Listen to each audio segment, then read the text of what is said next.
c'est Léa et aujourd'hui je vais vous parler des fonctions exécutives.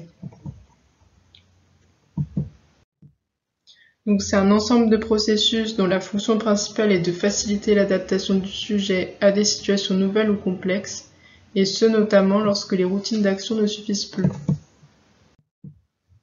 Donc les fonctions exécutives, elles permettent de faire des activités non routinières. Les activités routinières sont nombreuses dans la vie quotidienne, elles sont mises en œuvre par des automatismes et nécessitent peu d'attention, tandis que les activités non routinières nécessitent un plan d'action élaboré et donc nécessitent de faire des choix. Donc les fonctions exécutives sont gouvernées par le lobe préfrontal. Le cortex préfrontal est une zone très connectée avec les autres régions du cerveau.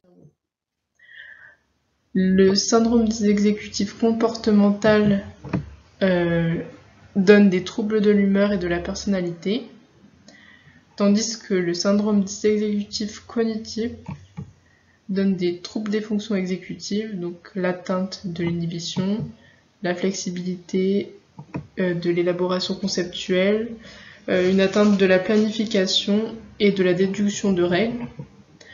Et ce qui est non spécifique à un syndrome dysexécutif, c'est les troubles des conduites verbales, les troubles de la mémoire et de la théorie de l'esprit.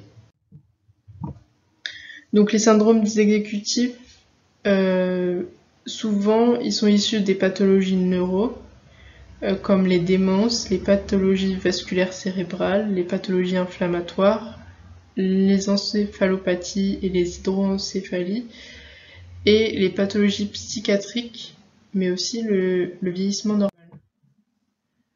Donc on évalue le syndrome dysexécutif grâce à différents tests. Donc là je vous ai mis le test de Stroop qui évalue l'inhibition, le TMT qui évalue les tâches d'alternance, la figure de Rey qui évalue la planification et les matrices qui évaluent la déduction de règles. Il y a d'autres évaluations comme l'évaluation de la théorie de l'esprit par les visages d'Ekman et l'évaluation écologique des tâches des commissions qui évalue notamment la planification. Donc on prend en charge les syndromes dysexécutifs par des mises en situation écologiques. On essaie de mettre en place des nouvelles routines et de sortir la personne de ses routines. Et notre prise en charge est dans un objectif de réinsertion sociale et professionnelle de la personne, notamment par ce que peut causer les troubles du comportement de la personne. Merci de votre attention les E1 et je vous souhaite une bonne révision et bonne chance pour vos partiels.